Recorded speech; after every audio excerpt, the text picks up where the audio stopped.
Hello hi everyone అండి. మారుతి సాహితీ channel ప్రేక్షకులకు స్వాగతం సుస్వాగతం అండి. అంతా బాగున్నారా అండి? మేమంతా బాగున్నామండి. ఈరోజు మన మారుతి సాహితీ ఛానల్లో దక్షిణామూర్తి నవరత్నమాల స్తోత్రం విందామండి. స్వామివారి ఆశీస్సులు మనందరికీ ఎల్లవేళలా ఉండాలని మనస్ఫూర్తిగా కోరుకుంటూ దక్షిణామూర్తి నవరత్నమాల స్తోత్రం. మూలే వటస్య ముని పుంగవ సేవ్యమానం ముద్రా విశేషముకుళీకృత పాణిపద్మం మందస్మితం మధురవేషముదారమాద్యం తేజస్తదస్తు హృది మే తరుణేందుచూడం శాంతం శారదచంద్రకాంతిధవళం చంద్రాభిరామాననం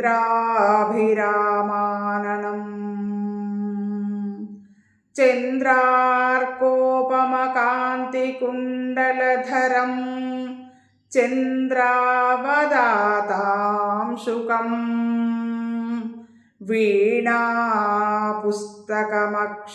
వీణాపుస్తకమక్షసూత్రవలయం వ్యాఖ్యానముద్రాం కరైర్భిర్భ్రాణం కలయే హృదా మమ సదా శాస్తారమిష్టార్దదం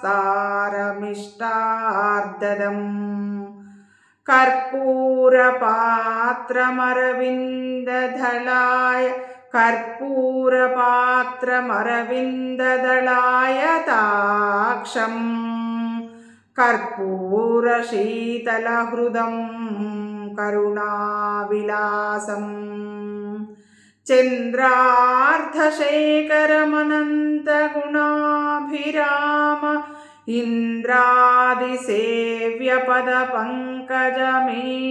ఇంద్రాదిసేవ్యపదపంకజమీశమేడే ద్యుద్రోదరదः స్వర్ణమయాసనస్థం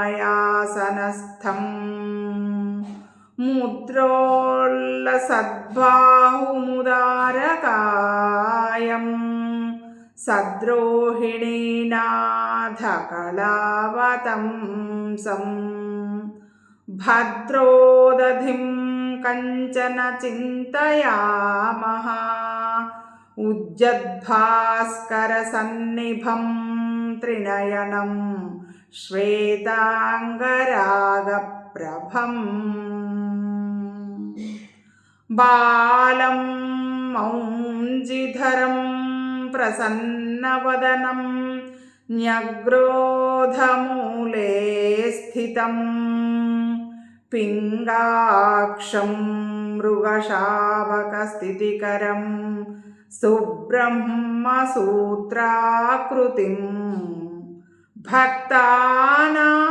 భక్తానామభయప్రదం భయహరం శ్రీదక్షిణామూర్తికం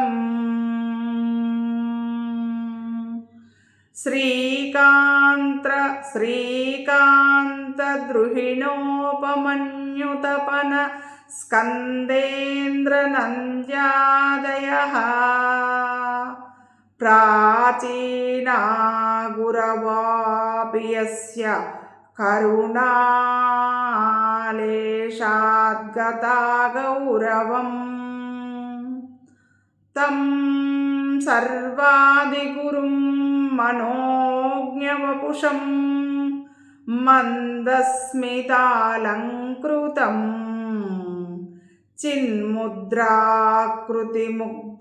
చిన్ముద్రాకృతిముగ్ధపాణినలినం చిత్తే శివం కుర్మహే కపర్దినం చంద్రకళావతంసం త్రినేత్రమిందుపతిమాననోజ్వలం చతుర్భుజాం జ్ఞానదమక్షసూత్ర పుస్తాగ్నిహస్తం హృది భావయేచ్చివం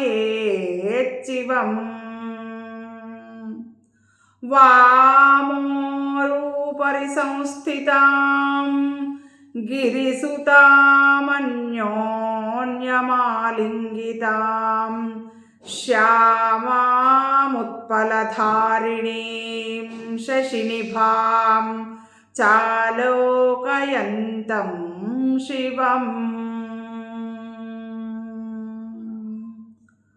ఆశ్లిష్టేన కరేణ పుస్తకమథో కుంభం సుధాపూరితం ముద్రాం జ్ఞానమయీం దధానమపైర్ముక్తాక్షమాలం భజే